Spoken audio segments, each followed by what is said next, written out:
They say truth is like the sun. You can cover it with a finger, but you'll eventually get burned. Well, our brand new president, acting under the orders of you-know-who, recently and right before the Rocha scandal, gave us a moment of honesty, so brutal that even the most diehard shills at the morning press conference choked on their chipolline tamale. This makes it clear to us why the lady has decided to protect the criminal governor Rocha and not the country. Let's get to it. I'm quoting directly. "We are all protective of our independence, and especially the government of Mexico.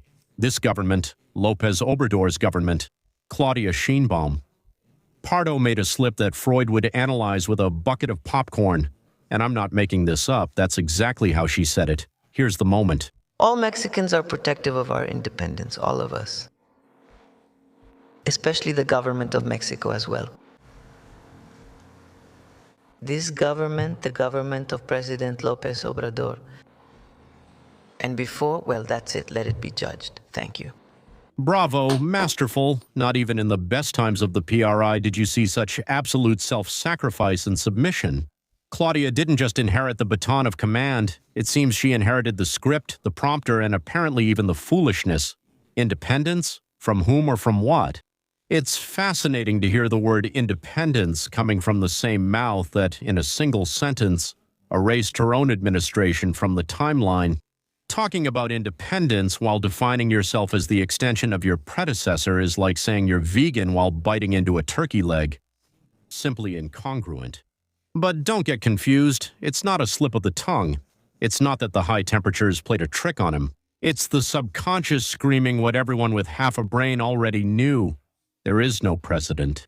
There's a caretaker in charge, just a simple servant. Do you see why I call her the welfare maid? The maid bomb? Well, I think you get me. Analysis. Let's break down the sentence structure because it has more layers than a rotten onion. This government. There was a split second of clarity here, a brave attempt by her brain to remember that she's the one wearing the presidential sash. Then she says, López Obrador's government. And this is where her political survival instinct, or years of obedience, made her give in. You know what's the saddest part? She didn't even bother to correct it.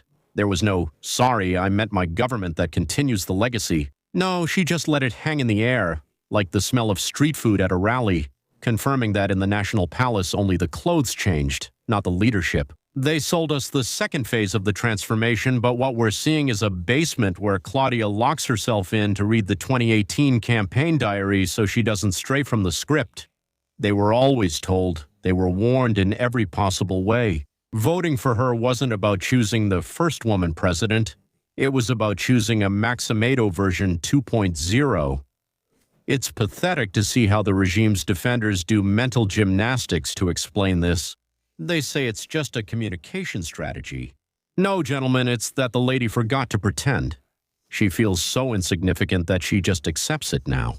In any serious company, if the new director comes out and says that the one making the decisions is still the previous boss, the shareholders would even sell the furniture. But here in the country where nothing ever happens, it's treated like a token of loyalty.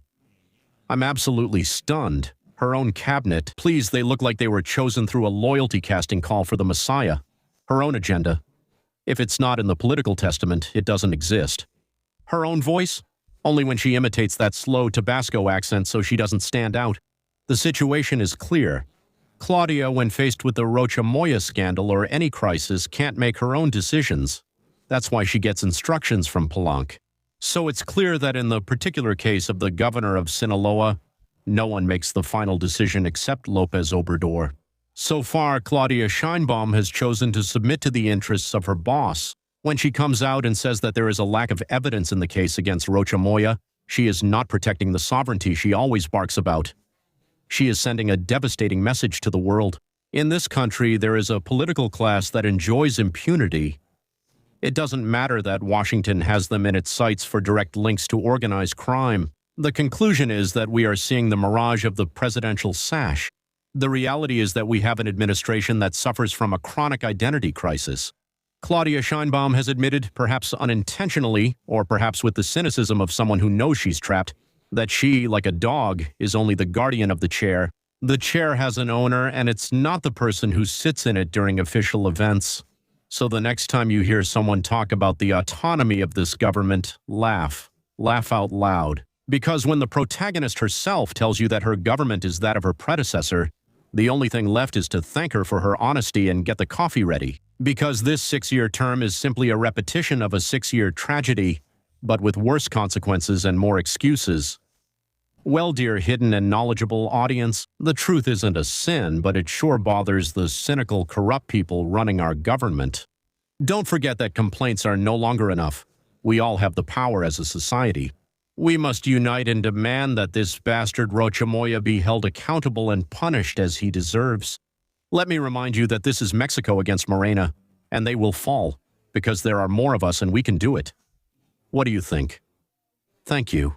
Remember that you can make your donations via PayPal. You can find the relevant information in the comments section. Thanks to you, this channel remains active. It's very important to subscribe, hit like, and hit the bell to receive notifications every time there's new content. Thank you.